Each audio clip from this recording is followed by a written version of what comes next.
This is the Asia Trade. I'm Haidi Stroud-Watts in Sydney. The top stories this hour.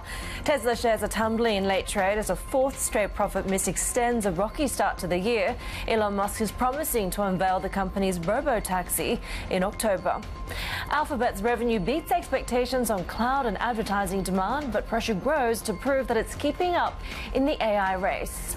And Kamala Harris hits the campaign trail with a direct attack on Donald Trump, saying Americans face a stark choice in November.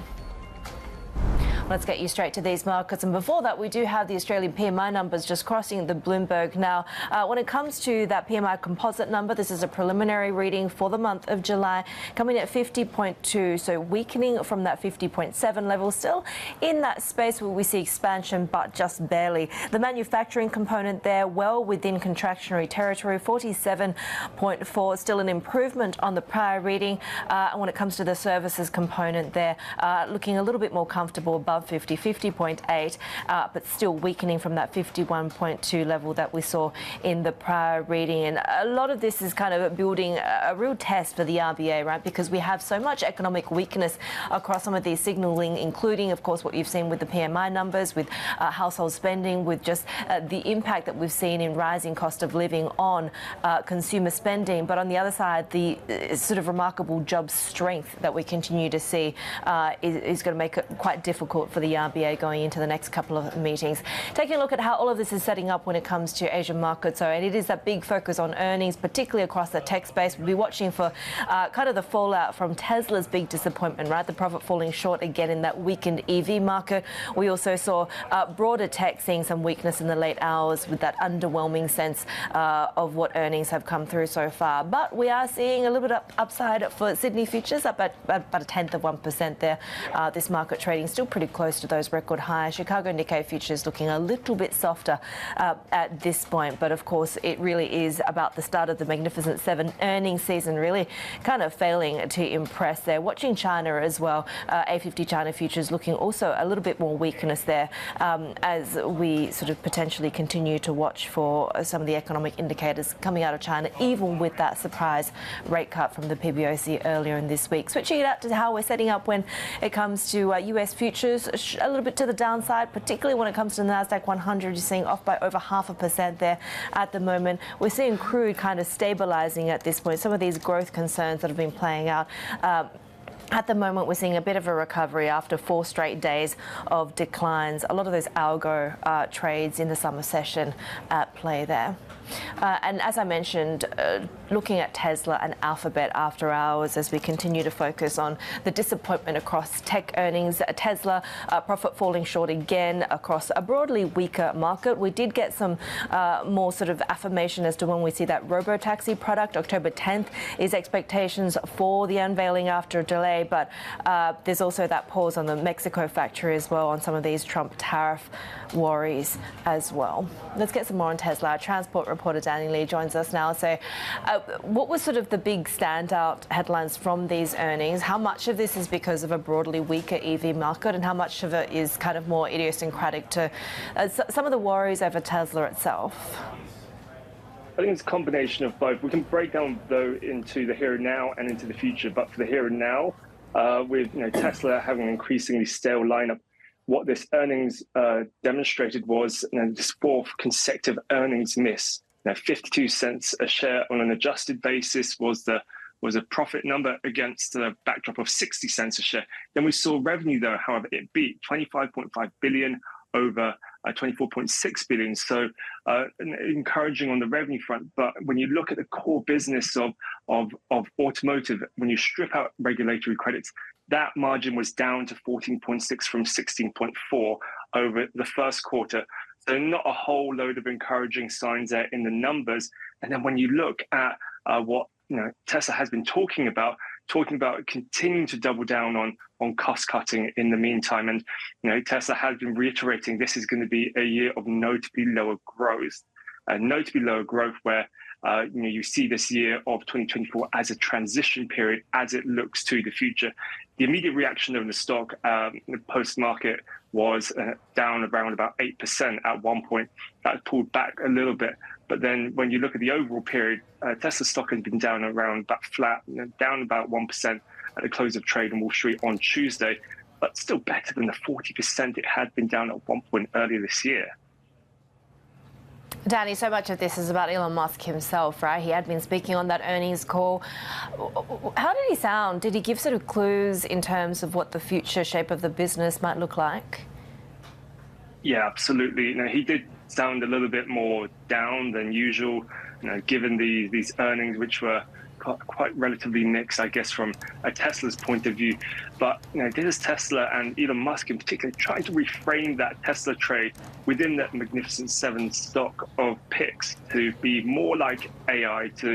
When you think about how Tesla's trying to talk about the Cybertruck, talk more about the robo-taxi and even humanized robots, and Elon Musk is probably joking here, but he says the target market could be potentially 8 billion people who'd want a humanized robot. But it's these kind of technologies, these kind of things, automated components, which will try and reframe that Tesla argument about the future. But this is long-term groundwork he has to lay in order to eventually, hopefully, revive the company from what is in a bit of a malaise at the moment.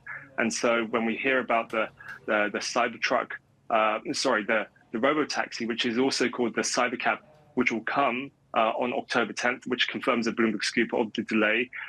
It's these kind of products and a low-cost, affordable model that Tesla has been speaking about for so long. These are the kinds of products that will help reshape and reframe Tesla. It will hopefully help boost sales, but this will all start to kick in from around the first half of next year. So in the here and now, not great for earnings, but the future, the groundwork is very much being laid. Asia Transport reporter Danny Lee there with the latest on Tesla. And staying on disappointment in tech, although somewhat more balanced, we had Alphabet reporting second quarter revenue that beat analysts' expectations. That was the boost from cloud computing demand, AI demand, search ads as well. Let's bring our technology reporter Julia Love for more. So despite, some of the more impressive numbers when it comes to that demand, we did see that fluctuation in shares for Google. Yes, so it was a mixed report for Google, and it seemed that investors didn't know quite how to feel about it. Search, which is the heart of the business, had a strong quarter, and cloud did well too. And yet YouTube had a rough quarter. They failed to meet analyst estimate for ad sales. It's coming off a series of lackluster quarters for YouTube. And in addition, Google reiterated that it will be continuing to spend heavily on capital expenditures to keep up in the AI race, but it's hard to see the payoff from that so far, and investors are really craving more specifics. And of course, Google once had this head start when it comes to investments in AI, right? Is there now a concern that it's going to struggle to keep up with the competition? Yes, I think that concern has been there all along. It's just very plain to see how much Google has to lose in this race. OpenAI and Microsoft are trying to shake up the search market that Google has had a stranglehold on for so many years now. They're trying to entice users with new chat-based products, and it poses a real threat to Google. Technology reporter Julia Love there with the latest on Alphabet, Google, and of course we're already in that sort of busy period for tech earnings. It's about to get busier. 2 of the Mag 7 down, 5 to go. Traders now awaiting those updates from Microsoft, Meta, Amazon, Apple and Nvidia. And you do want to stay right here with Bloomberg. We get you that live coverage and analysis as the numbers get to us. Also, of course, the live analysis when it comes to the US presidential race. And Kamala Harris has taken aim at Donald Trump in her first campaign rally since launching her White House bid by referencing her past work as a public prosecutor. In those roles, I took on perpetrators of all kinds.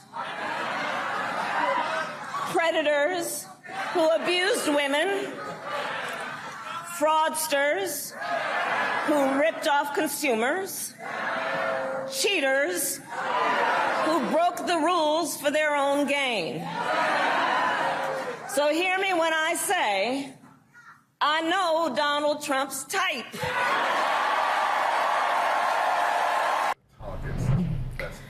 Bloomberg's political news director Jody Schneider joins us from Washington. And Jody, we're keenly watching Kamala Harris's first rally in this battleground state of Wisconsin, of course. How did she perform, and what were the sort of, two choices she really set out for voters? Yeah, Heidi. Well, she seemed to have a rousing crowd, as you could hear behind her there. A lot of support for her. And she took on Donald Trump directly, which political analysts say she's going to need to do that from the start. She only has a little more than 100 days in this campaign, which, of course, had been going on for months and months before this. But she stepped in just Sunday when the current President Biden said he would exit the race under great pressure from his own party, given a disastrous campaign performance several weeks ago. So a debate performance. So it's really been incumbent upon her to show that the things they worried about with President Biden on the campaign trail, they won't have to worry about with her. And she came out. It was a rousing speech. She took on Donald Trump directly, and it seemed to be, certainly well received by people in the Democratic Party, who have really come quickly behind her since this was announced just 2 days ago. She has not only won the support of a majority of the delegates she will need for the Democratic nomination, but also more than $100 million in campaign contributions. This is incredible sort of 32-hour blitz of support and donations, right? Jody, we were talking earlier about when we could find out about her VP pick, and how does that play into some of the procedural things that the Democrats still need to do, including this virtual roll call? Yeah, so the Democrats, they had always talked about, even before this, turn of events, trying to do a virtual roll call before the actual roll call at the convention the week of August 19th, doing it in early August, basically to get on ballots. There's a lot of various states have various rules, and some of them have fairly early deadlines to get on the ballot. So the decision was already made, and there'll be a meeting among campaign officials tomorrow to cement the actual date, but to try to get this done by a virtual roll call and then kind of cement it with the actual, kind of historic roll call, all the states coming together at the convention. So to do that, she will need her vice presidential nominee to be chosen, because they have to be on the ballot together. So the thinking is that this could occur in early August and that she'd need to do it by then. People don't really expect it to be in the next few days, perhaps next week. And of course, there's a lot of names being floated, but she will have to do this pretty soon. It also will help her on the campaign trail to have a partner on the campaign trail in this. And also it will help with fundraising, particularly to have that person out there as well. She got that huge boost in fundraising, but you can't expect that every 32 hours. We know that there's a debate scheduled for September, but Donald Trump is now coming out and saying he's actually willing to go head-to-head in perhaps multiple debates.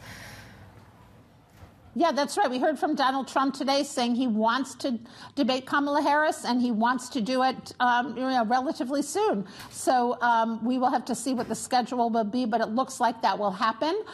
Whether there'll be a vice presidential debate, we don't know. Of course, we still don't know who the vice presidential candidate is for the Democrats. But we did hear from J.D. Vance that he was disappointed that he would not be debating Kamala Harris as the vice president. She will now be debating Donald Trump. Our political news director, Jody Schneider, there in Washington with the latest. And we do have some updates when it comes to what we're hearing from the Philippine Central Bank at the moment. Some trading updates for today. The stock exchange says no trading at the PSC today. Trading of the dollar pairs as well as monetary operations will be closed today. So we're just hearing that at the moment. The Philippine Stock Exchange saying there will be no trading at the stock exchange today. And in particular, when it comes to currency trading, with the dollar and monetary operations also closed as well. We also seeing sort of some announcements around the rest of the region as well. The Philippines more broadly has seen that suspension of other work across the government as well as schools. All of this due to the oncoming of Typhoon Gamy there, causing floods, flight disruptions, and also some emergency situations for people having to flee to safer ground. So some of that suspension covering the likes of Manila and other nearby cities. So we'll continue to watch what some of the other recommendations from the Disaster Response Agency are and the impact on markets. But no trading today on the PSE. Coming up next on the Asia Trade, we'll be talking investment strategy with Drummond Capital. They see conditions favouring equities growth into next year. We also have the ASIC chair, Joe Longo, joining us next hour. Australia's market watchdog facing calls to be split into two amid criticism that it's a toothless tiger. We'll also be digging into what's been an underwhelming start to big tech earnings. Warren Capital and CFRA will be with us with more analysis. This is Bloomberg.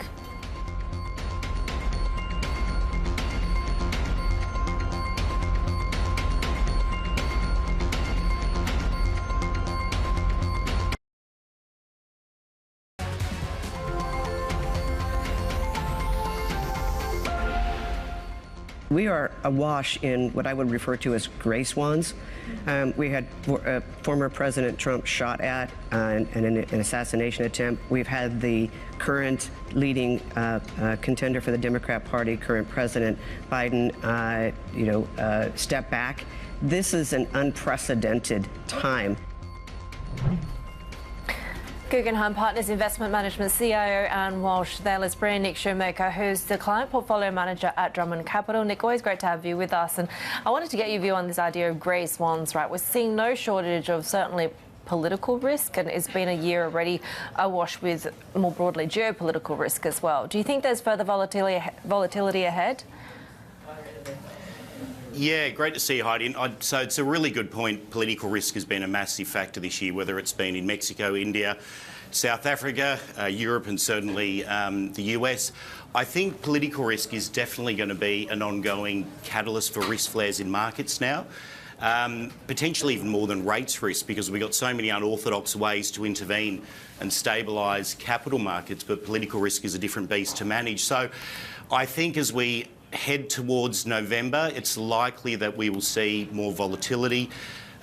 We've seen, the so-called Trump trade recently, a bit of a rotation out of tech and into small caps. That's obviously been due to rate cut expectations in the US in September as well.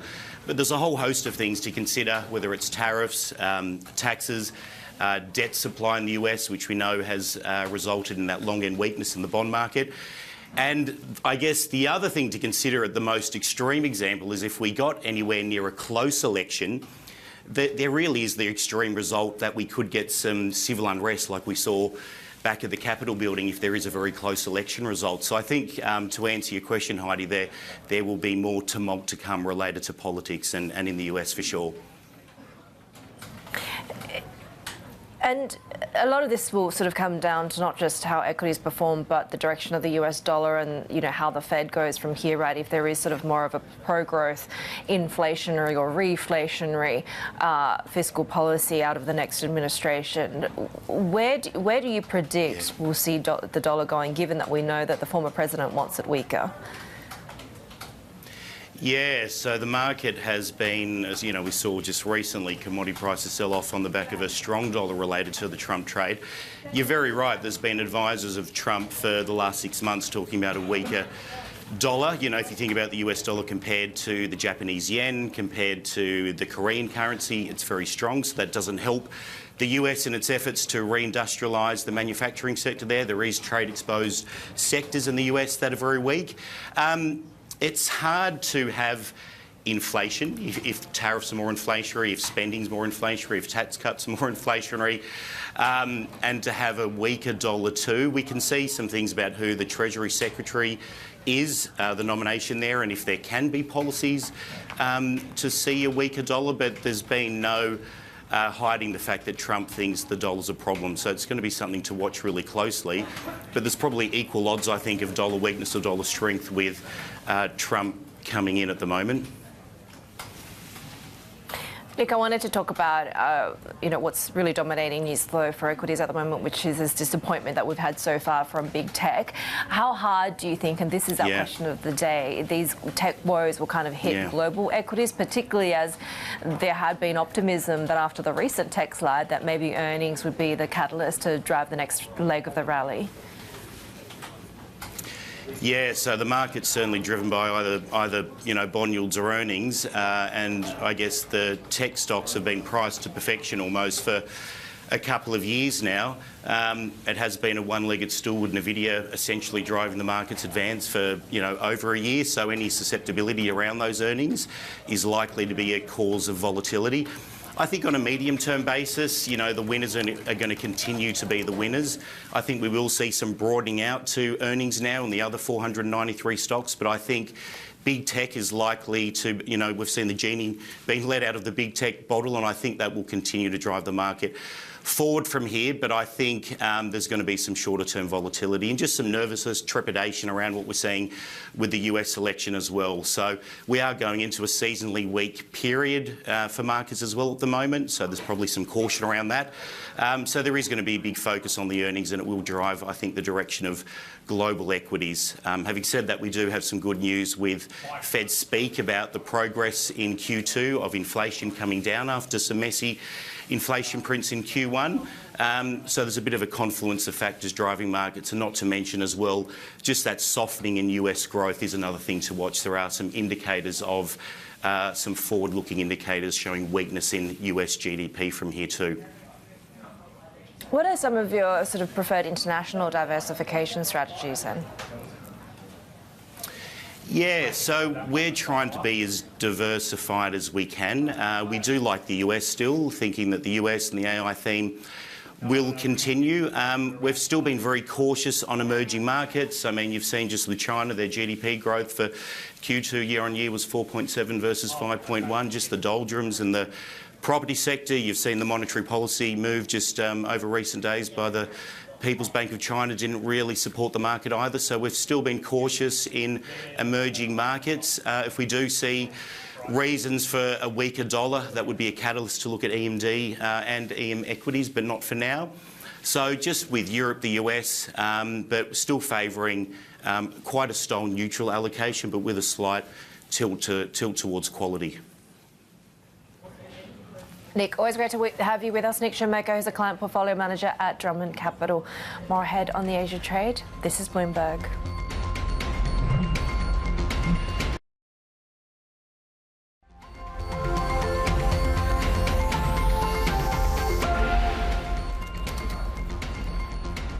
Take a look at how we're trading when it comes to futures. And of course, we saw big tech, the disappointment over Tesla primarily, but also a mixed picture when it comes to Alphabet numbers, really dragging down broader sentiment. We're seeing still quite a bit of downside. S&P futures off by just about 0.5%, a little bit worse faring when it comes to NASDAQ 100 futures. The Dow also off by about 0.25%. We've still got 5 more of the Mag 7 to come, but there is some concern that after the most recent tech slide that we're not going to get that positive catalyst necessarily from this set of numbers. We do have much more ahead on the Asia trade as we count down to the start of trading in Asia in just about half an hour's time. This is Bloomberg.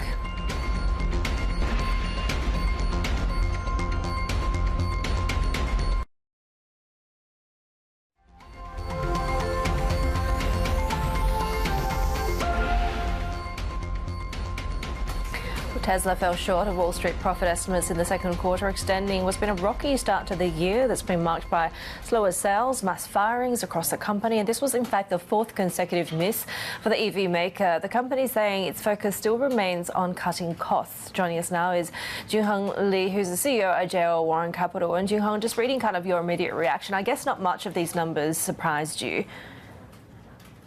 I think the sales numbers were known a few weeks ago, so the call is primarily focused on the FSD robotaxi roadmap, and it seems like there's a delay of deployment of a robotaxi, and there's a lot of questions on the regulatory process. In other words, there are a lot of uncertainties, a lot of sort of ambiguities around the whole concept of FSD as a new growth driver to stimulate demand for Tesla EV. You sound pretty bearish when it comes to FSD. In fact, you say that there's sort of quite a significant kind of question mark over whether the existing tech infrastructure they have is suitable, whether they need something else entirely. There are a lot of discussion of FSD among the early adopters. I mean, they're not just pursuing L5 autonomous driving technology. They're really want to be the pure play of vision only end-to-end autonomous driving, and that's really difficult.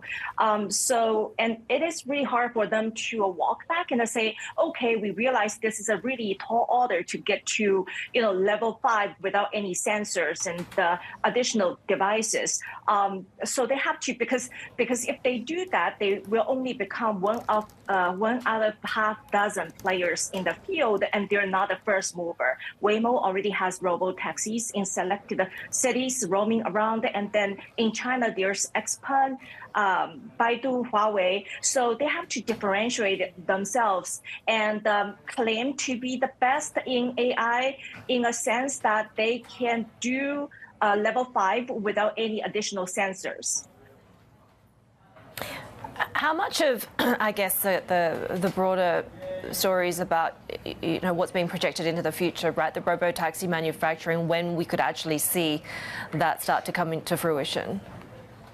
I think that's a really good question. I think we don't know. I don't think Elon Musk knows. So that's why you see the stock performs or reacts as such to the earnings call.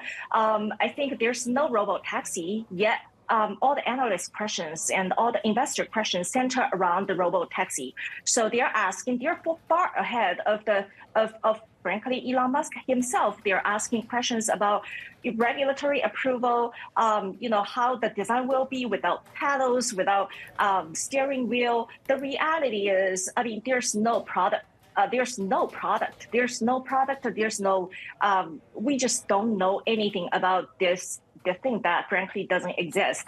So I think a few things need to be squared away. One is the legal liability. The difference between Waymo and the Tesla right now is Waymo, there's no one behind the wheel. So if any collision or accident, Waymo takes full legal responsibilities. Versus Tesla, it's FSD supervised. So when there's a collision or accident happens, the driver needs to take full responsibilities. But there will be different if Tesla robo-taxi is seen on the road because no one's behind the wheel. So that's something that's really new to Tesla. And like I said, I think they need the time to figure that out themselves. Are there still oversupply and overcapacity issues, particularly if you're talking about in the context of a broadly weakening EV market and what we're seeing in China in particular for Tesla? I think EV adoption seems to have hit the wall globally. In California, the sales down 25% year over year in second quarter. Probably has something to do with his increasingly political controversial comments on X, right? That will offend some of the demographics that he's trying to sell the car into. And in China, it's a little bit different. It's probably more about competition because you see in China, EV adoption is approaching 50% on still very aggressive administrative incentives. And they are, in China, Tesla sales down 7% year over year in second quarter. That's on top of very aggressive incentive programs they use, such as zero financing. That's why I think FSD is such an important component for Tesla to hold on to and to pivot the growth story from EV adoption to a new technology to reboost the growth.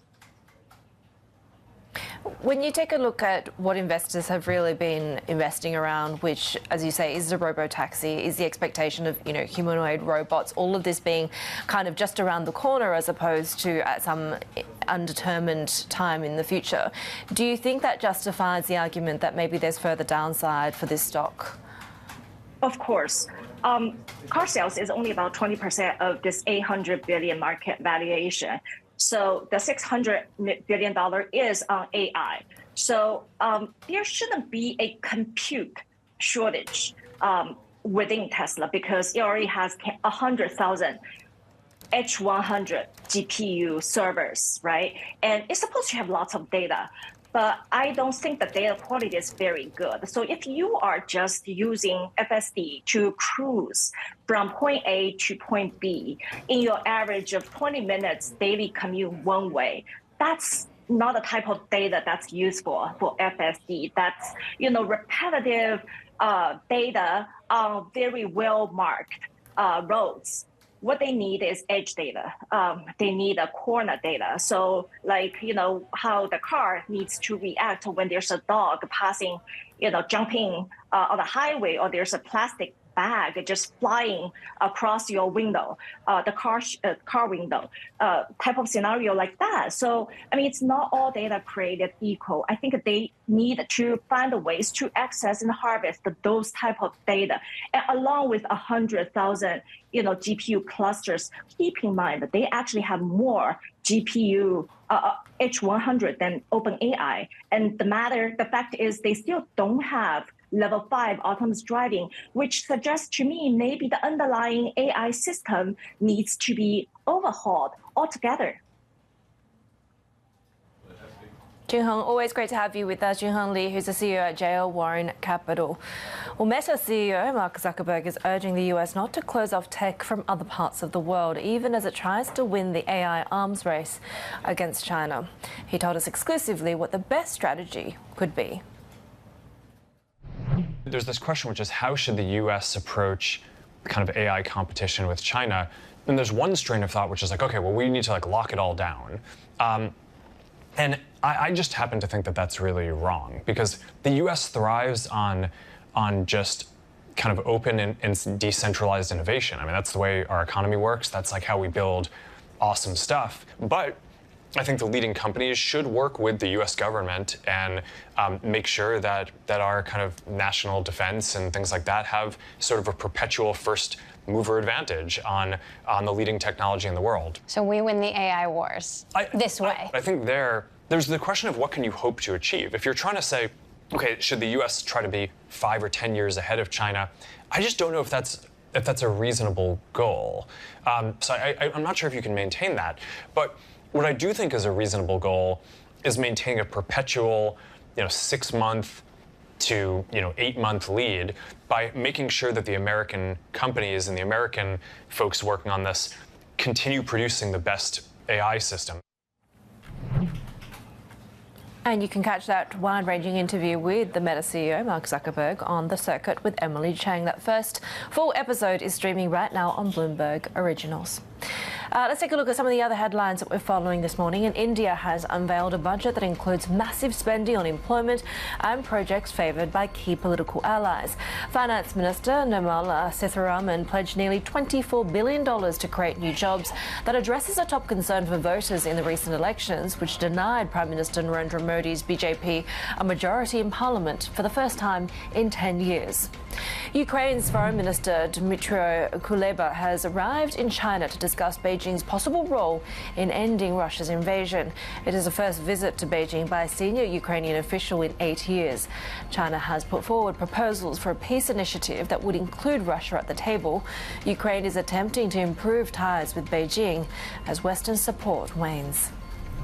US Secret Service Director Kimberly Cheatle is resigning after taking responsibility for security failures at the rally where Donald Trump was shot. Deputy Director Ronald Rowe will lead the Secret Service as acting director. Both Republican and Democratic lawmakers had called for Cheatle to step down amid a barrage of criticism over perceived security lapses. We're just a bit 20 minutes away from the start of trading here in Asia. We're expecting really that tech-heavy component when it comes to the downward pressure that we could see in Asia as well. Big tech really disappointing, the first two out of the Mag 7 to report. Of course, Tesla really disappointing there, and a mixed picture when it comes to Alphabet and Google's numbers as well. We are seeing Asian stocks kind of poised to open flat to a little bit lower there. We're seeing a little bit of upside when it comes to Sydney futures going to the start of that staggered session in about 20 minutes. first time, but over in Japan as well as South Korea, we're looking like a little bit more weakness with those tech-heavy markets to be affected as well. Japanese as well as Hong Kong shares are looking like declines there. We also have some market closures when it comes to no trading on the Philippine Stock Exchange, as well as the markets in Taiwan as well due to the typhoon effect. Well, Guggenheim Partners CIO Anne Walsh says investors are facing an unprecedented time of what she calls grey swan events. She told Bloomberg exclusively that these historic happenings are coinciding with a series of unusual economic milestones. If we just take one step back for a second and just think about the gravity of where we are in history, we are awash in what I would refer to as gray swans. We had former President Trump shot at in an assassination attempt. We've had the current leading contender for the Democrat Party, current President Biden, step back. This is an unprecedented time. And in an otherwise larger backdrop, if you will, of all sorts of other unprecedented economic milestones that we've seen. A huge amount of fiscal spending in a very low unemployment world, tightening by the Fed. All of this is going on, and now we have, of course, the volatility made worse by the question of policies. So to your question with regard to where we are in the risk of inflation, quite clearly the bond market thinks so, that there's a risk of inflation and these policies being inflationary, because we've seen a bear steepener. And so as a result, I think the market is perceiving additional risks. I'm not entirely sure that I'm convinced that it's because of inflation fears. I think it's just because of the sheer amount of volume that we have to see get placed into the markets in the Treasury space. And what we're seeing is a bit of a sell-off in advance of expectations of more Treasury issuance.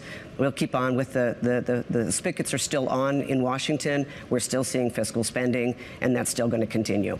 Kathy Jones of Charles Schwab made a great point on our weekend special, because to your point, there's been a lot of history happening. But on that weekend special, she said when it comes to politics, short term, it doesn't matter, but long term, it does. When you think about some of the potential policies that are being floated right now. And to that point, I'm wondering how you're thinking about it as an investor. We talk about the steepener, the flattener, some of these one-off moves that we're seeing. But long term, how are you thinking about actually putting this into a portfolio? Well, so in what I'll call the intermediate term, I think that probably the more important information is still coming from inflation coming down and our expectation that it will continue to decline. And I think we're going to see the core PCE in line with expectations, maybe coming in better, and by the end of this year, substantially better, relatively speaking, and a little better than our peers are expecting. And then at the same time, we see GDP slowing, we see unemployment rising a bit. So in the intermediate term, I think that Fed policy is really going to drive the markets, at least in the fixed income space, and obviously earnings and the potential slowdown in the S&P 500 and the equity markets. Moving forward beyond that, I think the number one thing I'm looking at is tax policy. Guggenheim Partners CIO Anne Walsh, they're speaking to us a little bit earlier. More ahead on the Asia Trade. This is Bloomberg.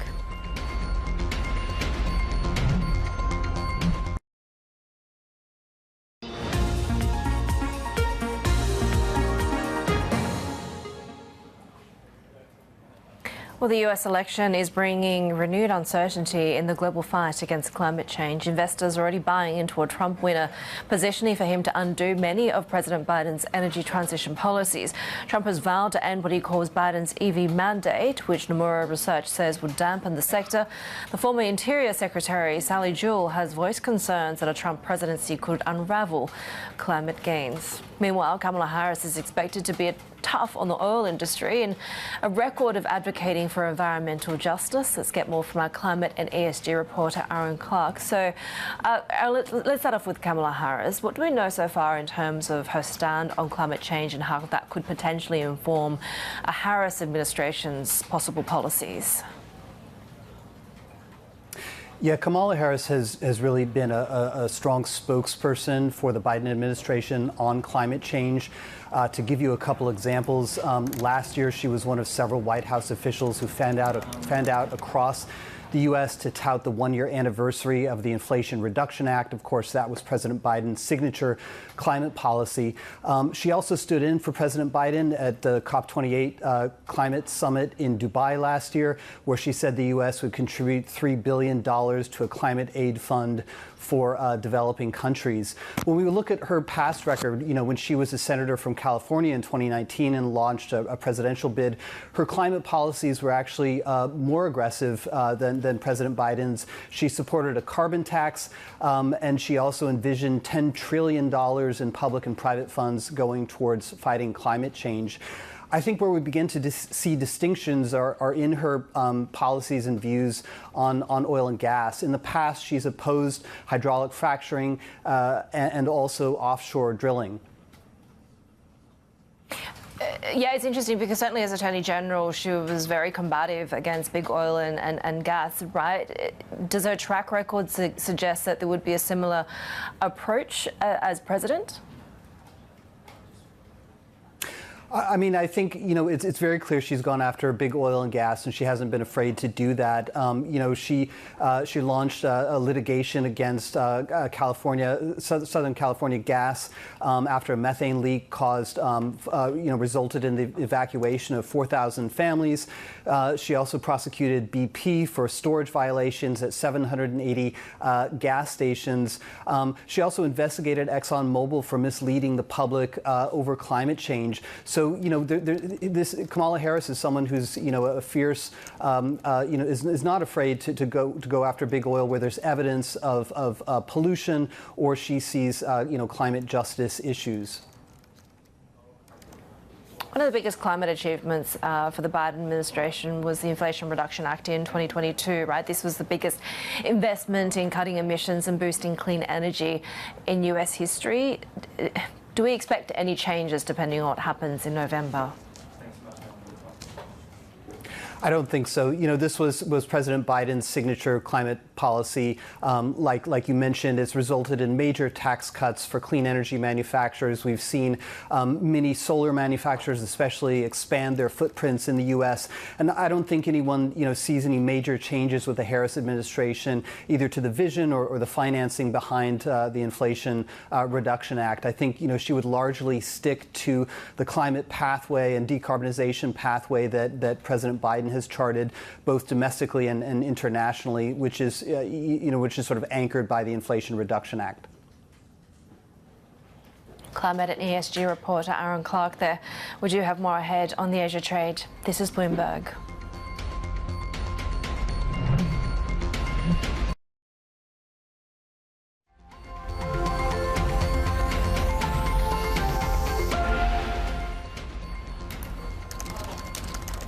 Take a look at how we're setting up. We're just under 10 minutes away from the start of trading across major markets, including the market open in Tokyo. We're expecting quite a bit of downside pressure, particularly when it comes to some of these tech-heavy markets as well. Nikkei futures off by about 0.6%. Of course, some of the sort of rotation out of flows into Japan has questioned where that next catalyst is going to come from. But certainly, we are hearing from the head of Japan Exchange Group, really credited with turning Tokyo into one of the best performing equity markets over the past few months or so, saying that this nearly $2 trillion rally is just getting started. Aside from kind of the recent missteps perhaps that we've seen when it comes to confidence, we are seeing dollar yen trading pretty steady at this point, 155 there at the moment. And this is a story that I'm talking about behind that $1.7 trillion rally. He says it is just starting. Hiromi Yamaji, who's sort of been behind quite a lot of unconventional reforms and a lot of global sales pitches to turn Japan's equities seen around. He's the head of the Japan Exchange Group. Has been really the focus of our big take that you're seeing on your screen at the moment. Bloomberg investing reporter Lisa Du joins us now from Tokyo. So, Lisa, tell us more about Hiromi Yamaji himself, and I guess we can't really overstate the impact that we've seen on Japanese equity markets.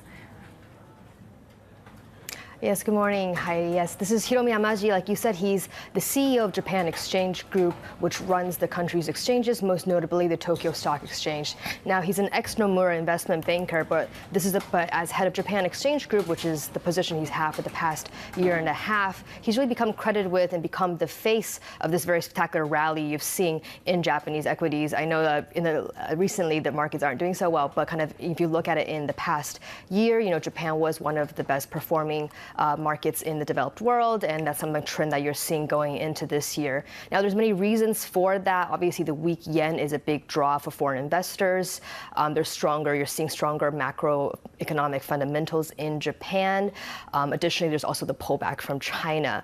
But many foreign investors we spoke to were very quick to name Yamaji as kind of a very potent lure to the Japanese market. He's traveled a lot overseas. He gives speeches. He's fluent in English. He visits the offices of these managers. All of this is doing a lot to create the image of a more accountable and open Japanese market, and these investors are keeping that in mind when they decide where to allocate their money.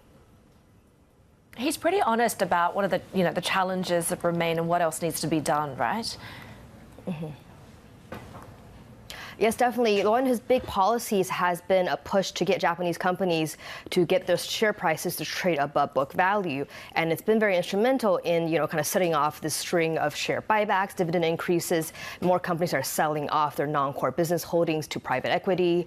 But, he also acknowledges that a lot more needs to be done, to get companies to take reform very seriously, to think more about their corporate value. And this is something that I think he will need, that will continue to be a challenge for him, especially in keeping Japan top of mind for investors, to get the money to stay here in the medium to long term, and not to just have Japan be a momentum trade where investors get in and get out to make a quick buck.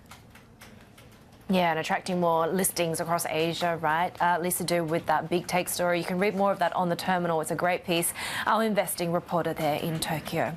And of course, we do have the market open in Tokyo next, looking like a bit of a downward pressure for some of these Asian markets, particularly those that are heavy with tech names, with the disappointment across Tesla and Alphabet earnings. We do have the market opens in Sydney, Seoul and Tokyo almost upon us. This is Bloomberg.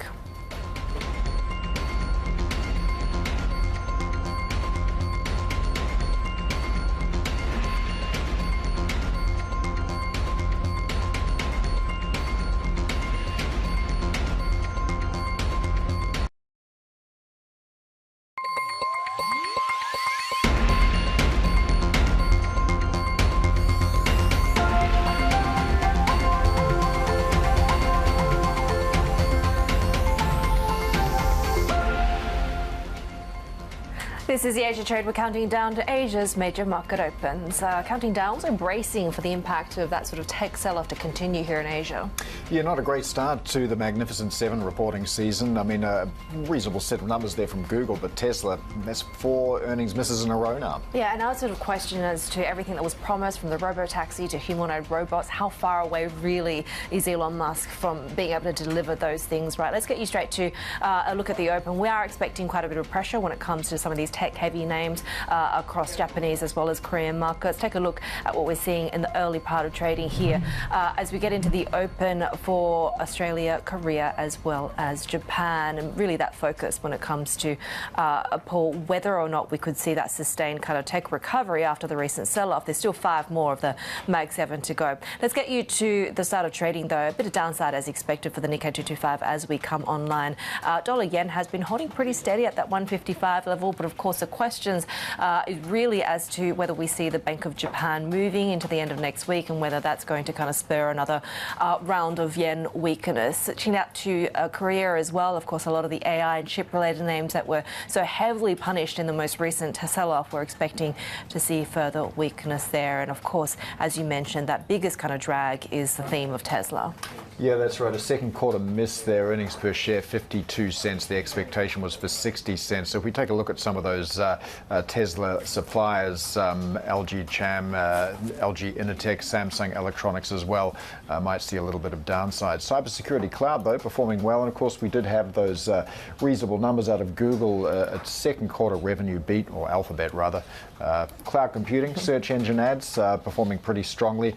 We'll have some questions to answer around AI, though. We'll get to that later. But for more now, let's get to Garfield Reynolds, leads our Markets Live coverage. So, Garth, we're off to a start. Let's just call it that with tech earnings. How do we expect this to weigh on markets, and what about the other 5 of the Magnificent 7? Well, yeah, I think it is going to weigh on markets, especially more broadly, because of these are poor results. There'd been some optimism that tech could turn around rapidly. To some extent, it's almost more of a problem outside the tech space because Tesla and Alphabet, and Alphabet did not disappoint to the extent that Tesla did, but it didn't beat, by any serious amount. But they're a little bit peripheral to the AI boom, and the AI boom was what had been really driving this extreme concentration on tech as the driver for equity gains. So we still have the potential that the more tightly linked to AI names will do much better as things go forward. But the broader market becomes that much more anxious. And if you do end up having the Magnificent 7 rescued by the AI boom, then does that boost the narrative that the AI boom is a fairly narrow driver, that there's a narrow group of beneficiaries and the rest of it have to hope for some fairly meager crumbs to fall off the AI table? What about the potential for a rotation trade, though, if we do actually see this? Well, again, that sort of to some extent speaks to that. Certainly, that you would think this could encourage, a shift to rotate away from tech in particular, with that caveat that we're not sure yet what the real AI story will be. And certainly, there's been a narrative that for equities to sustain what's been some pretty impressive gains this year, you need them to broaden out. So it's not just about NVIDIA and TSMC in Asia and Electron in Japan and a couple of others. So the question is, to what extent can that occur? And perhaps unsurprisingly, a big determinant there, I think, is going to be central banks. Well, precisely because you're going into a softer growth outlook. So that rotation away from AI and tech, it's only going to work if central banks do come to the party to the extent that they've signaled that they probably will, because otherwise the growth outlook is concerning enough that you might decide if you want to rotate away from big tech, you want to rotate into bonds or into something fairly safe. Garfield Reynolds, who leads our Markets Live coverage as we get with that market open, some downside there for Asia. But of course, also focused on politics with the US presidential race latest and Kamala Harris taking aim at Donald Trump in her first campaign rally since launching her White House bid, referencing her past work as a public prosecutor. Bloomberg's political news director, Jody Schneider, joins us now from Washington. A lot of people will say that's sort of combative Kamala Harris in her former life as an attorney general. This is kind of approach that is needed going into, what is dwindling days before we get to the election in November. That's right, Heidi. She only has about 100 days, a little more than 100 days, which, of course, for a U.S. election cycle is pretty short. This came, well after the primaries, and she doesn't have the luxury of time. So she came out sort of swinging today, but to a rousing crowd in Milwaukee, Wisconsin, where the Republicans had their convention just last week. I don't think that's probably a coincidence. And it's a swing state, and she made it clear right off that she's going to go right against Donald Trump. She's going to attack his record, and she actually used her past as a prosecutor as part of that, saying that she had done these things to protect people in California, and she knows what Donald Trump's about, and she's going to take him on. So that's what we're seeing. We're seeing the Democrats rally behind her. Today we heard from Chuck Schumer and Hakeem Jeffries, the Democratic leaders of the House and the Senate, and they basically came out and said they were all for her, and that really wraps up most of the Democrats. She has enough delegates now to be nominated as the presidential nominee for the Democratic Party. And she's raised the campaign since the current president, Joe Biden, said he wasn't going to run. He said that about 34 hours ago. They've raised $100 million. Well, Jody, in terms of Joe Biden, he's been heard from, but not seen yet. That's all going to change very soon, though. And he's got a meeting coming up with Benjamin Netanyahu as well. So what's left on the agenda for Joe Biden for his last few months in office? Yeah, he's got a busy few days. He came back to Washington today. He was recovering from COVID. He was self-isolating, made that announcement over the weekend that he wasn't running in a tweet, and then got on a campaign call. Kamala Harris was meeting the campaign staff in Delaware. He got on a call, but we haven't seen him over the weekend, since he's made this announcement. He will address the nation at 8 p.m. Washington time tomorrow in an Oval Office address. It's expected to be him saying that while he's not going to run again, and he's very happy to hand this off to Kamala Harris and will support her, will campaign for her, that he very much intends to still be president through the rest of the term, which is about 6 months until whoever's the next president will be inaugurated in January. He will be meeting with Prime Minister Netanyahu in a meeting, we believe, at the White House on Thursday. The Prime Minister of Israel will be addressing a joint session of Congress tomorrow, and then he will be heading to Florida to meet Donald Trump, the Republican nominee, at Mar-a-Lago. Yeah, that bit is quite interesting, right? How much of this, I guess, is the Republican candidate, the Republican camp kind of trying to build these ties? How much of it is maybe global leaders also kind of trying to hedge their bets a little bit? Yeah, I think that's a good way to put it, Heidi. They are hedging their bets. They don't know what's going to happen. It's been such a tumultuous campaign season. The Democrats seem to now, be somewhat ascendant after really the last month since that disastrous debate by President Biden, really kind of back on their heels. But again, Netanyahu has had a relationship with the former President Trump, and even though it's been rocky at times, he does clearly want to meet with him, wants to have that conversation in case Donald Trump wins the presidency, and he has to, will be dealing with him leader to leader. Donald Trump has also met with Zelensky of Ukraine and recently met with Viktor Orban of Hungary. All right, political news director Jody Schneider there in Washington. We have more ahead on the Asia trade. This is Bloomberg.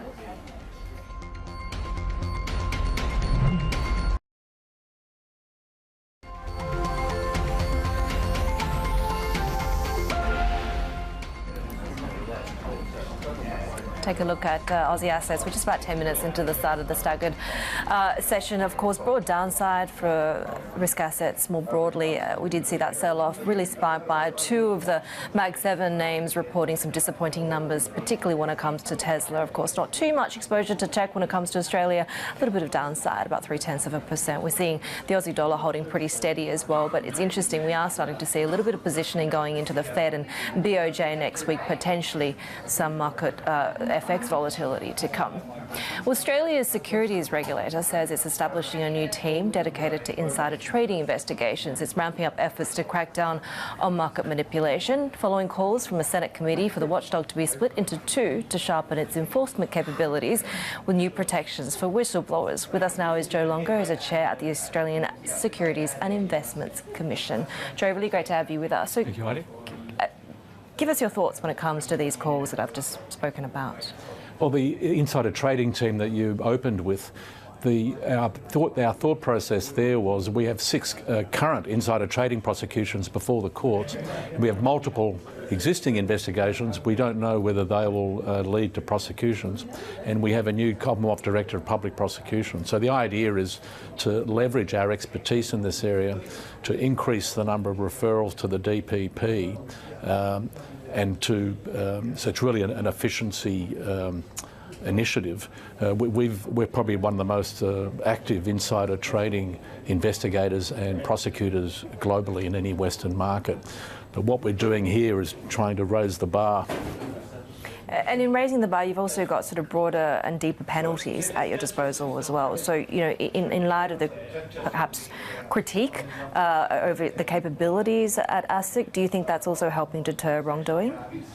The critique you're referring to in your opening was a Senate inquiry. That's right. Yeah. Well, the areas that we've been focusing on have been happening quite separately from that inquiry. The ASIC has had a long-standing priority of dealing with market abuse. We're focusing on insider trading at the moment, but we also have a very strong track record dealing with market manipulation. And so we have the pump and dump charges that were laid yesterday, and you can expect more court action from us in the coming days relating to market manipulation. There's a matter pending that we expect to commence shortly, and we're very active with continuous disclosure cases. So we're the markets regulator in Australia, and we're very active dealing with market abuse. One of your cases, and look, I know you can't talk about cases that are underway, but we do have to ask, and we'd be interested in some broad timelines around the investigation of the government bond syndication process, that particular investigation, the irregularities you found. Where are we at in terms of that, and what timelines? That trading pool occurred late last year. So our investigation, and it is an investigation, is ongoing. It's very complex. There's a lot of work going on, interviewing people, assessing the data. So we haven't made any findings yet. So we're at the early stages of the investigation. In a matter like this, I wouldn't expect a conclusion much before the end of the year, possibly early into next year. These very complex markets investigations can take a while. Expert evidence is required. So in terms of timeframes, that's what I can say about that matter. More broadly, we're very interested in pre-hedging activity, and this investigation is broadly related to that. Recently we settled, or there was a court outcome with Westpac in its pre-hedging activities some years ago now with Ausgrid, and ASIC is doing a lot of work globally on this subject as well. So there's the ANZ investigation, which is serious and ongoing. No findings have been made in that yet, but there's an ongoing interest that ASIC has with pre-hedging in general. You mentioned before that, globally speaking, the regulator here is one of the most active, one of the most successful, but of course there is an inquiry underway. There's always room for improvement. What areas do you think could be improved for ASIC? Well, the critical thing facing any regulator, and ASIC is no exception, is how we use our resources. So regulation and enforcement is all about choices. We cannot do everything all the time. So the mark of the successful regulator is to make good decisions about what is a problem and what's going to be done about that problem. And so ASIC has been very transparent and accountable as to what its priorities are and what matters it can take on.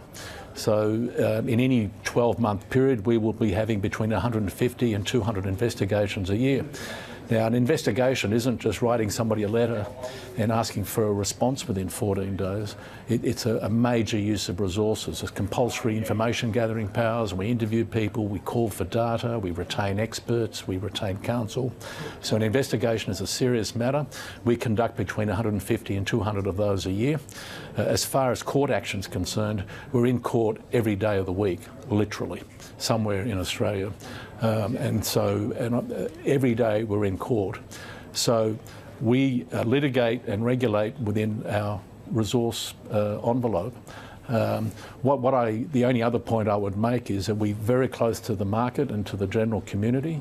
We need to be satisfied that we're working on the right problems and the right priorities. So we're very open to feedback, very open to engagement. We're a very open regulator, but in the end, it's on us to make those choices. I was just going to say, as a former general counsel, it's just as well that you're in court just about every day. But I was going to ask, you talked about priorities. How much of a priority is scrutinising private markets at the moment, and what would you like to see in that space place to minimise risk? That is actually a major priority for us. The Commission decided just over the last couple of months that is a top 5 priority for ASIC in the coming 12 months. And we've actually set up a specialised unit within ASIC to engage with the market. There's a lot of talk about what's going on in the private market and the public market. And the critical question for me is there a problem here? And if so, what is the problem? It goes back to what I was saying to Paul a moment ago. From my perspective, it is a problem if the regulatory settings or there's something about our regulatory framework that's pushing investors and capital raising in one direction or the other. We want a level playing field between private and public markets. And at the moment, we're very engaged talking to market participants about, well, what is it? Tell us if there's an issue that ASIC can do something about, or is there some other issue going on here? The other point of your question, Heidi, though, is also very significant. We're worried that we don't want misconduct. We don't want conflicts of interest. We don't want poor valuation practices. We don't want investors being misled. And the issue with the private markets is we just don't have the same level of transparency as we have with the public markets. So I think part of our work, and it is a priority for the next 12 months, is to satisfy ourselves of that question, because that is our job. To ensure that investors are protected, that consumers are protected, and there is a level playing field. So we'll have to wait and see. You also don't want private markets sucking the life out of public markets and fresh listings, right? I know you've been particularly focused on that.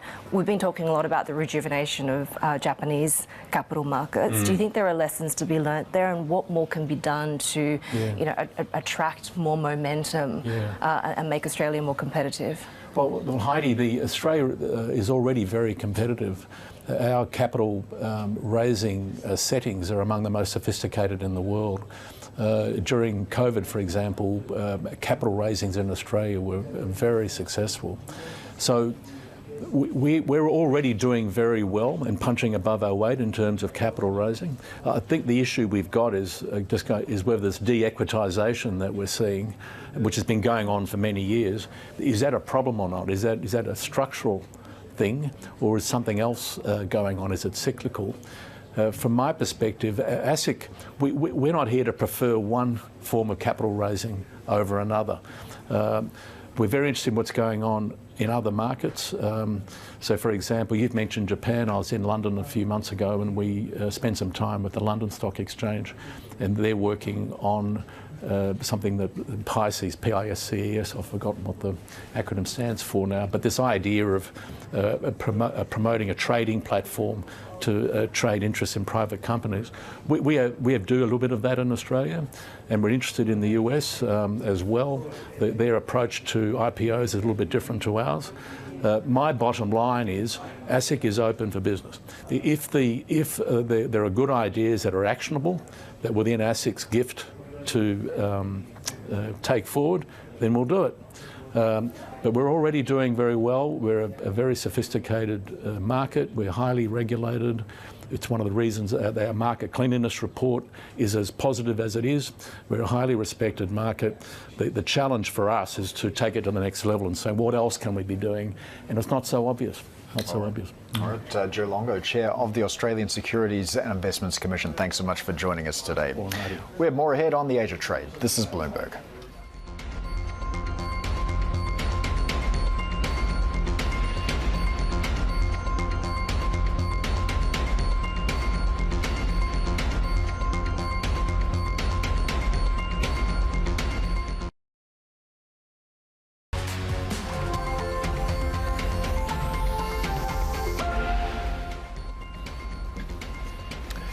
Just want to check in on a couple of the major Japanese automakers. Let's start with Toyota. It's a little bit stronger, 1.75% at the moment, planning to buy back about $5 billion worth of shares held by Japanese banks and insurers. This is a part of efforts to unwind some of those cross-shareholdings and improve balance sheet security. Mitsubishi Motors, though, going the other way. off 9.7% right now. This is after a first quarter operating income missed estimates, 35.52 billion yen. That was a 21% contraction on year. A big miss in terms of the estimate as well. Sales also declining, and Mitsubishi Motors there suffering in the early trade in Japan, Heidi. Well, we've been hearing from the Meta CEO, Mark Zuckerberg, urging the US not to close off tech from other parts of the world, even as it tries to win the AI arms race against China. Zuckerberg told us exclusively what that best strategy would be. There's this question, which is how should the US approach kind of AI competition with China? And there's one strain of thought, which is like, okay, well, we need to like lock it all down. And I just happen to think that that's really wrong, because the U.S. thrives on just kind of open and decentralized innovation. I mean, that's the way our economy works. That's like how we build awesome stuff. But I think the leading companies should work with the U.S. government and make sure that our kind of national defense and things like that have sort of a perpetual first mover advantage on the leading technology in the world. So we win the AI wars this way. I think there's the question of what can you hope to achieve. If you're trying to say, okay, should the U.S. try to be 5 or 10 years ahead of China, I just don't know if that's a reasonable goal. So I'm not sure if you can maintain that. But what I do think is a reasonable goal is maintaining a perpetual, 6-month to 8-month lead by making sure that the American companies and the American folks working on this continue producing the best AI system. And you can catch that wide-ranging interview with Meta CEO Mark Zuckerberg on The Circuit with Emily Chang. The full episode streaming right now on Bloomberg Originals. Here are some of the top stories we're following around the world. Ukraine's Foreign Minister Dmytro Kuleba has arrived in China to discuss Beijing's possible role in ending Russia's invasion. It's the first visit to Beijing by a senior Ukrainian official in 8 years. China's put forward proposals for a peace initiative that would include Russia at the table. Ukraine is attempting to improve ties with Beijing as Western support wanes. U.S. Secret Service Director Kimberly Cheadle is resigning after taking responsibility for security failures at the rally where Donald Trump was shot. Deputy Director Ronald Rowe will lead the Secret Service as acting director. Both Republican and Democratic lawmakers had called for Cheadle to step down amid a barrage of criticism over perceived security lapses. We'll take a look at how futures in Europe are opening up at the moment. It was a pretty tough session early, of course, really in the thick of earnings season. We do have that additional pressure when it comes to disappointment from big tech. It's just very, very mild gains we saw in the previous session for European equities amid the second quarter earnings season. And we are looking quite a bit of downside in store as well. Eurostoxx 50 futures off by about 0.5%. We're also seeing some weakness from German futures there as well. Luxury was the main theme that we were watching, with LVMH's growth slowing, China's economic slump really showing to be weighing on luxury spending as well. We saw that almost 15% slide across the region, including China, but some upside when it comes to Japan. This is Bloomberg.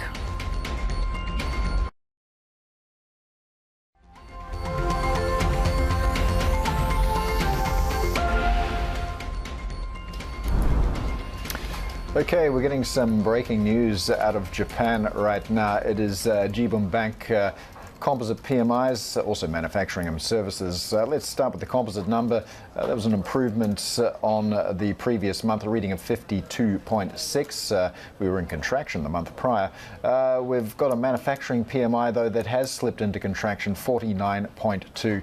Services improving pretty sharply, though, 53.9 for the services PMI read. And, of course, we are on the eve of a Bank of Japan decision that's coming up next week. Finally balanced in terms of tightening, and this data's probably not going to do a lot to clear up the picture, Heidi. No, and we are seeing that sort of murkiness as we are just about half an hour into the start of trading across major markets, and some weakness as expected when it comes to Japan and Korea, given how heavily tech-weighted those names are and how we saw that disappointment, of course, across earnings out of Tesla in particular, but also that murkiness from Alphabet as well, a mixed report there. The Nikkei 225 off by just about 0.5%. Interestingly, it's not actually tech that's leading those losses. We're seeing utilities down by just just about 2%. Real estate, property names and consumer staples also seeing a bit of weakness there as well. In contrast, tech is only down by about 0.3% there, but certainly it was a very sort of a short-lived gain that we saw in that tech recovery. Paul.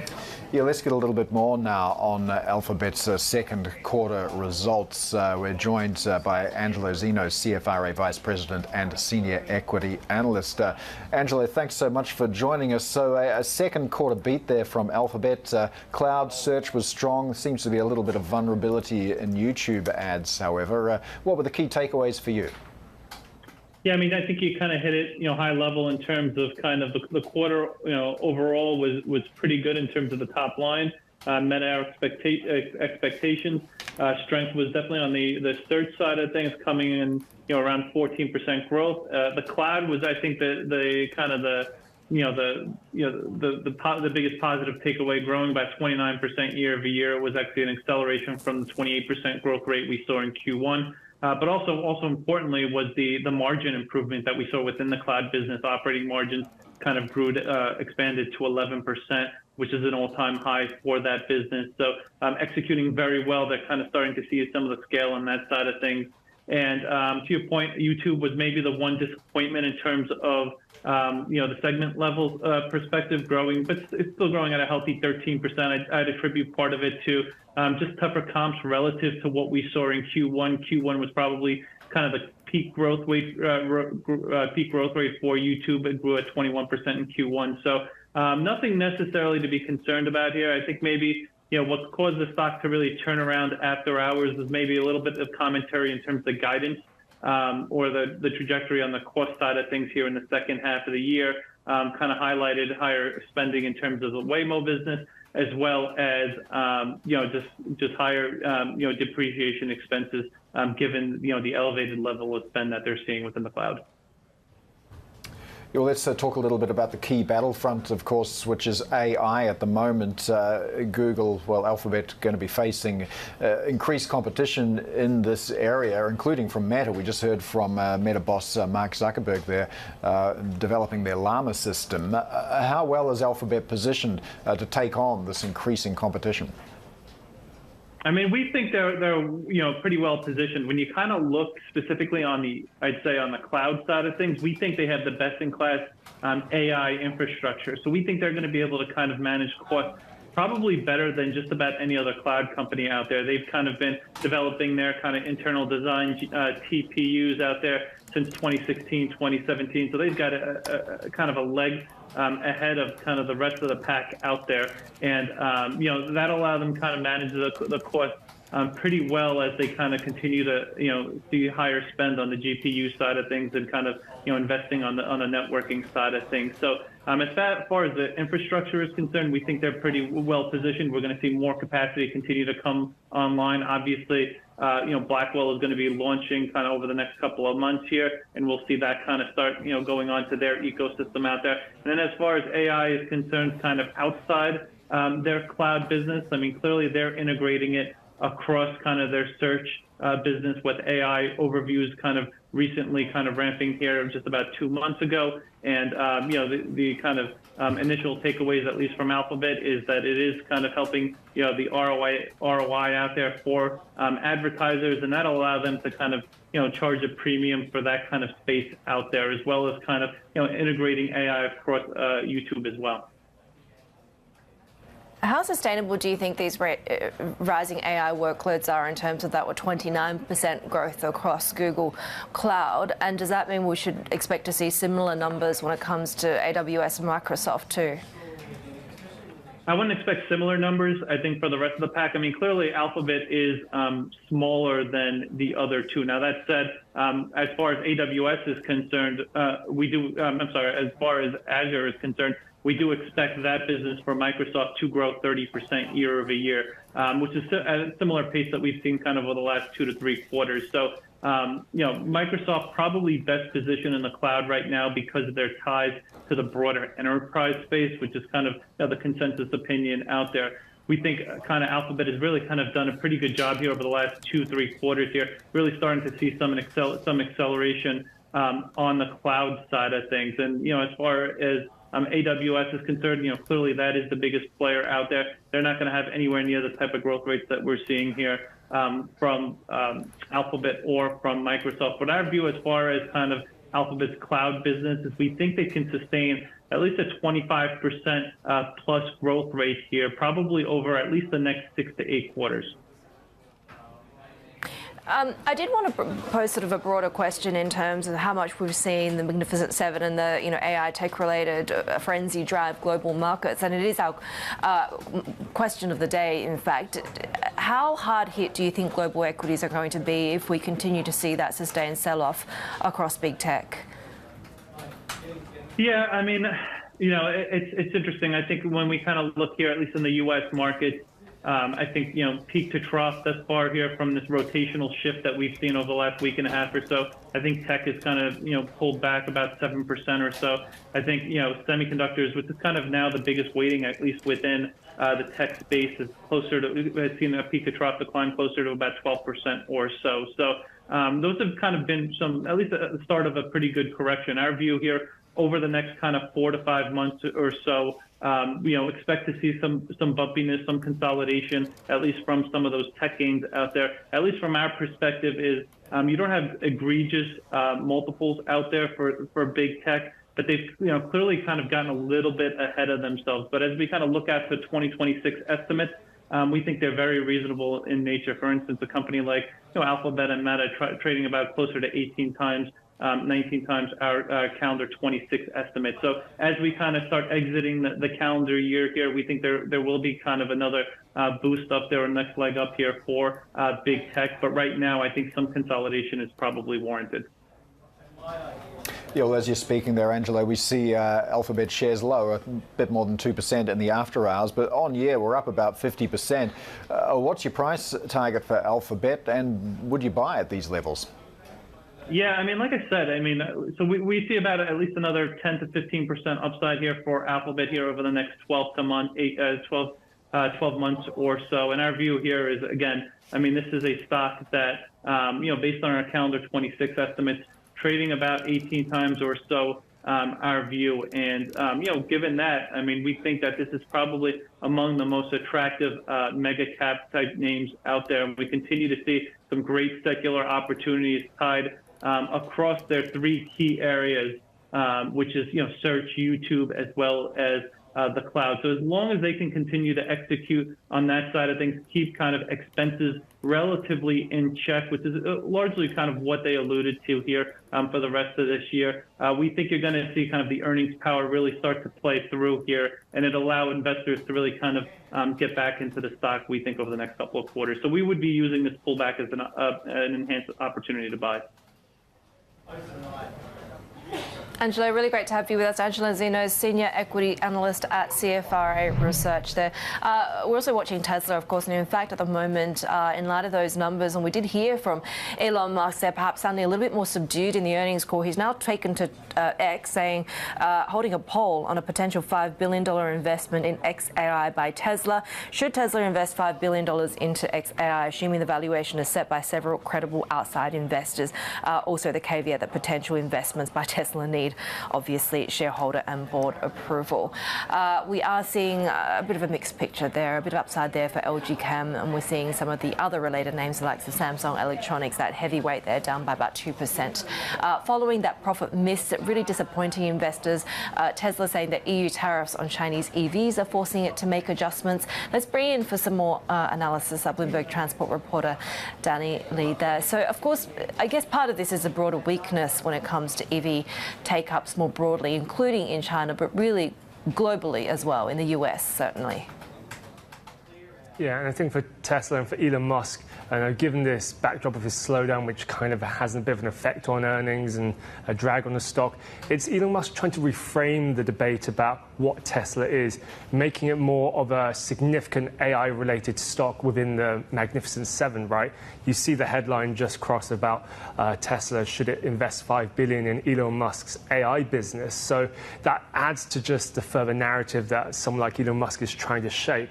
But for the here and now, when you look at earnings, the fact that we had the fourth consecutive earnings miss, and particularly when we saw profit come in at an adjusted EPS of 52 cents a share rather than 60, that was what the street was looking for. But revenue, though, was up at least to 25.5 billion from the 24.6. So clearly there is a bit of a mixed picture in numbers, but in the core business of making EVs, that margin, the automotive margin, when you strip out regulatory credits, that was down to 14.6% from 16.4% in the previous quarter. So for now, Elon Musk is trying to tie over the company during a transition period where there still will be noticeably lower growth. He did say, though, that deliveries for the third quarter are picking up, which is encouraging compared to where things were in the second quarter.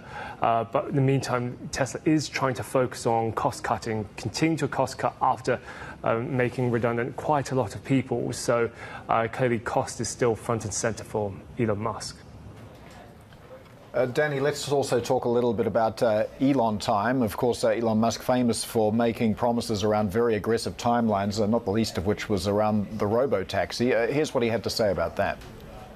I wanted to make some important changes that I think would improve the vehicle, the sort of the robo-taxi, the main thing that we're going to show, and we're also going to show off a couple of other things. So that event's been delayed. Also, no sign of any new models. What's going on in terms of new models, new products for Tesla? Yeah, given the criticism that Tesla has a stale, narrow lineup, the talk was all about the robo-taxi, rather, which is also called the Cybercab.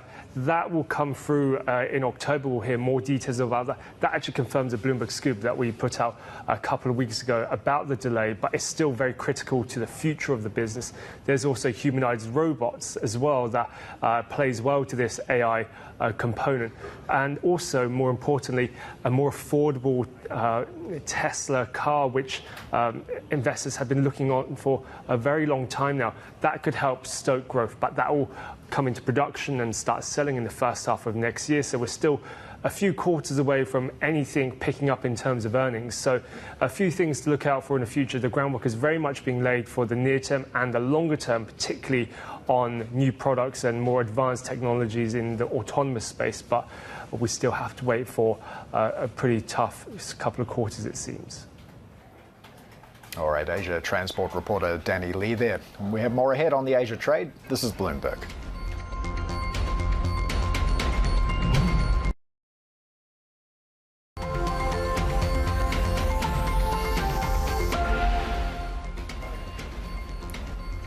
India has unveiled a budget that includes massive spending on employment and projects favoured by key political allies. Bloomberg's Avril Hong has the details for us. So, Avril, key takeaways from this first budget following Prime Minister Modi's election setback. Yeah, guys, there were a couple of things that we were keenly watching out for going into the budget. Key among them, the commitment from India to reduce the budget deficit. We got this from Nirmala Sitharaman. She said the target is 4.9% of GDP.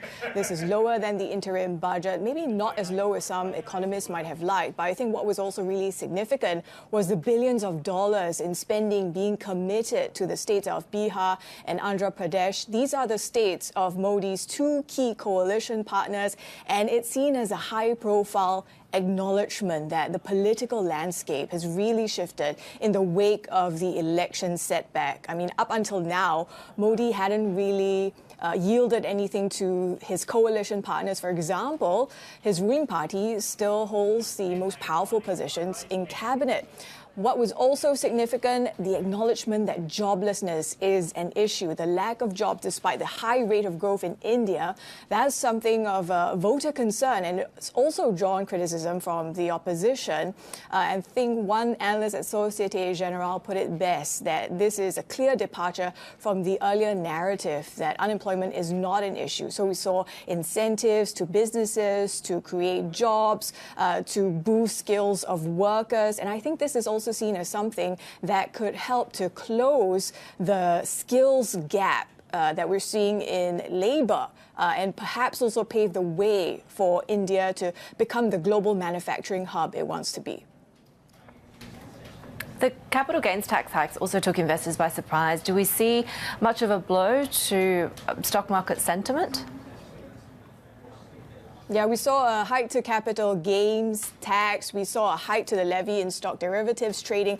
This is all part of efforts, I think, to cool the speculative fervor in the $5 trillion stock market, the most significant changes in decades. I think the retail participation has really drawn the concerns that these household savings are being channeled, maybe not to more productive users. And at one point we saw, I think, earlier in the year, the notional turnover from the stock derivatives market exceeding that of India's economy. So a lot of concerns surrounding the fervor in the market. And I think this is just a step in that direction to cool things down. To answer your question about whether this affects the stock market, to some analysts, this might be a dent to India's competitiveness for foreign investors versus other EMs. But again, the India growth story is one that is intact at this point, I think. And if you take a look at the knee-jerk reaction in the stock markets yesterday, following the announcement, India's stock market pretty much recouped the losses by the close. So we're going to be watching out really closely for the open later today. Heidi. Ava Hong there in Singapore. Well, the Thai government will give an update shortly on plans for a $14 billion stimulus program that will see citizens receive payments in a digital wallet. Our Bangkok reporter Papicha Tanaka Sempipat joins us now. And Papicha, what can we expect later at the briefing and sort of the framework around this plan? Yes, Heidi. Later this morning, the Finance Minister Pichai Chunhawashira will brief reporters about the timeline of the $14 billion digital wallet cash handout program. This will likely cover final details about registration and disbursement and spending, and how it will generally work for 50 million Thais to get 10,000 baht each. And this will be just the first of 3 briefings that the government is planning over the coming weeks. In the second briefing, the Commerce Ministry will address details for vendors and merchants who are interested in participating in the program. And the Prime Minister Sethar Thaksin will himself handle the third briefing sometime closer to the rollout date, which is now slated for the fourth quarter of this year. So what's the latest funding plan for this scheme? Yes, Paul, the Thai government has had several changes to the funding plan for the program since it was even proposed as an election campaign by the ruling Pheu Thai party ahead of the election last year. The latest plan is that the stimulus package is going to be funded entirely through the budgets from the fiscal year 2024 and 2025. And that means no more one-time borrowing and no more borrowing plan from the State Agricultural Bank. And to make up for that shortfall, the government proposed a bill to the parliament to increase the budget outlay for the fiscal year 2024. And that bill was approved by parliament in the first of 3 readings last week.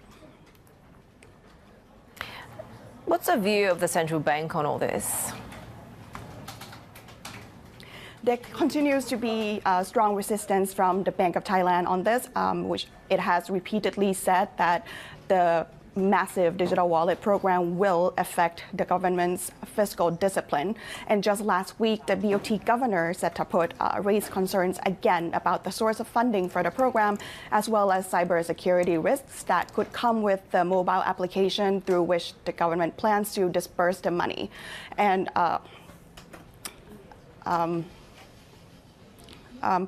And he made some good points there about the government's shifting stance on the source of funding.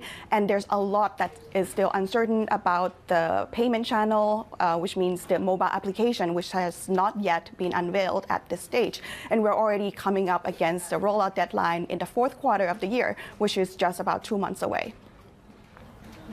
All right, Bangkok reporter Papicha Tanaka-Sempepat there. More ahead on the Asia trade. This is Bloomberg.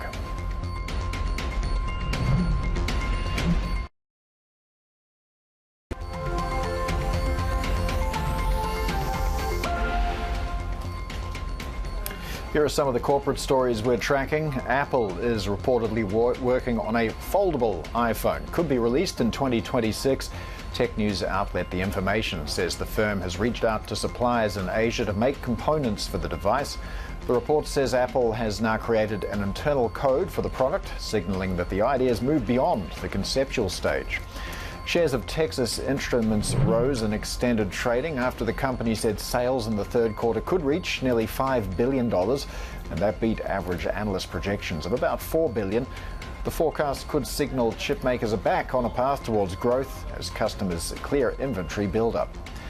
LVMH sales growth slowed in the last quarter as shoppers reined in spending on luxury items. Organic revenue at its fashion and leather goods unit rose 1%, about half the gain expected by analysts. Sales in the region included China tumbling 14%. That was partially offset by Chinese travelers spending overseas, especially in Japan.